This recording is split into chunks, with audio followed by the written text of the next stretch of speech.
you're gonna die never even trying to reach your full potential. And how's that gonna feel? So I'm gonna live even while I'm dead, because I believe in a higher power, whatever it may be. I don't know what it is. I believe that your mind lives forever. Some spirit, something lives forever. I'm gonna be haunted by the mere fact that I literally that's what I was. So whatever heaven or hell is, you're in hell the rest of your life. The rest of your life. And if there is a God, which I hope to God there is, knowing what I put myself through now, whatever memories I have, if there's any at all, I'll be a happy man. It's not a magic trick. There's nothing I talk about in that book that's a magic trick. It's all back down to a very primitive mindset of we just have to do. It's like breathing. Breathing becomes normal. Like we don't even know that we're doing it. That's how you have to live your life. When that alarm clock goes off at 4 or 5 in the morning, your mind says no. You just say, this is what we do. It's what we do now. Because to get to where you want to go, the amount of pain involved, the amount of mental pain, of how many times you're gonna have to do something that you don't want to do to get to where you want to go, is gonna be, there's gonna be more times you do something that you don't want to do than you are gonna want to do it. And that's your new norm. That's your new norm. So then it's like breathing. And then once you do this over and over and over again, it becomes like breathing.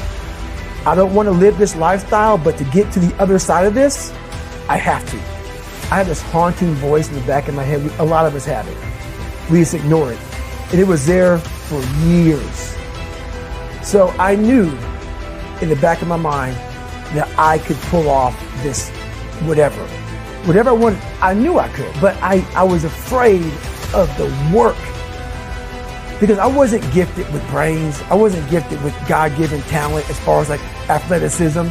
So I knew to get to where I had to go, to be on the same playing field as these men, to even try out for this program, I knew the work was going to be something that I didn't want to even attack. I developed a reality that wasn't real. That's the thing we always do. We can have a great life, but we always build this reality around the one thing we don't have. So therefore, our great life, we don't even see it. We see the one piece of clothing we weren't able to get versus the amazing things we have. So we focus on that. I was the king of focusing on the one bad thing in my life. The one bad person called me nigger. Everything bad, I focused on that. But over here was a beautiful reality of my life. Even though I came from nothing, where I could have taken my mind for the possibilities of where I can go if I work harder. I imagine that there's a big long line and you got judgment and you're God. Let's say you're God and I'm just David Goggins. Big long line and you're talking to Jane Doe. Jane Doe goes by and behind you is a big whiteboard. The next person in line is David Goggins. And on this board, it has all this stuff on it, but I can't see because I'm too far back in line. So I come up, I sit down now, you're talking to me. David, congratulations, you made it to heaven, how you feel? And right now I'm a 300-pound man. Ecolab guy, I'm 71 years old. This is what I'm thinking at 24 years old, okay? I'm dead, I'm in heaven, you're God. You pull the paper down, it says David Goggins. I'm reading it. And I'm looking at it, and it has my name, but on this paper it says everything about you. Everything, because God knows all. And I'm looking at it and I'm seeing 185 pounds, Navy SEAL, changed people's lives, all these amazing things. Public speaker, blah, blah, blah, blah, blah, motivational, all the best-selling book. I look at God and say, God, the name is right, but what's on here is not me. He goes, it should have been you. This was the life that you were supposed to live. But you didn't try. So this is the life that you have. So what I think to myself is, are you in heaven? Am I talking to God or am I talking to the devil? Because I'm in hell now to see that was supposed to be my life, but because I didn't try hard enough, because I didn't put forth every single bit of an ounce of pressure in my body into being better, that ended up being a 300-pound guy that made $1,000 a month, and I was fine there. That was okay. So that's how my mind works. It works that way to see, where is this going to take me? What's the possibility? Everything I've ever done in my life, I didn't want to do. Everything, every day. I'm a lazy piece of shit. And I'm one of the hardest working people that ever stepped foot on this planet Earth. And I'm saying that very proudly because I know what I do. It's not cocky. I'll tell you I'm stupid. And I'll also tell you the exact opposite of what I've done. It's the truth. It is the truth. So imagine how much I've developed in that time frame. But it's the scary thing. Why most people don't want to do that, build that willpower, is because it is scary.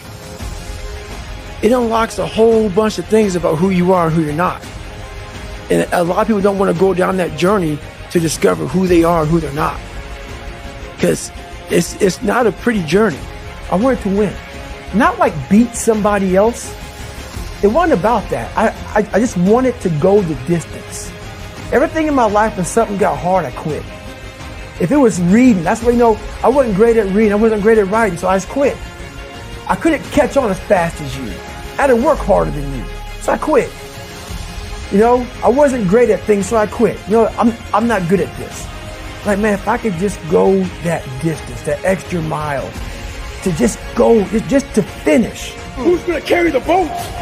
I want to finish. And the logs. I want to feel victory. And victory for me wasn't winning, it was just finishing. So I said, you know what?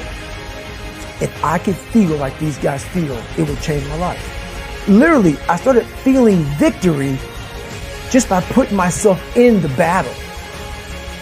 It wasn't about going to Navy SEAL training. It wasn't about being the 23rd guy in that chair. I started realizing, man, just by going to war with myself every day and putting these challenges and these goals and these obstacles, these insurmountable obstacles. So it wasn't about losing 106 pounds. Me losing 5 pounds was an accomplishment. Me losing 10 pounds and then 50 pounds. And then the more I did this, the more I gained confidence. Like people say, hey, well, how come you haven't retired yet? I built all this willpower. Do you think it's gonna let me just retire because my knees hurt? It's telling me every morning, I wake up like, man, my knees hurt now, my legs hurt, my body hurts, but you can still run. So why aren't you running? If you can still run, there'll be a time when you can't lace them up anymore, but you can still run. So I still run.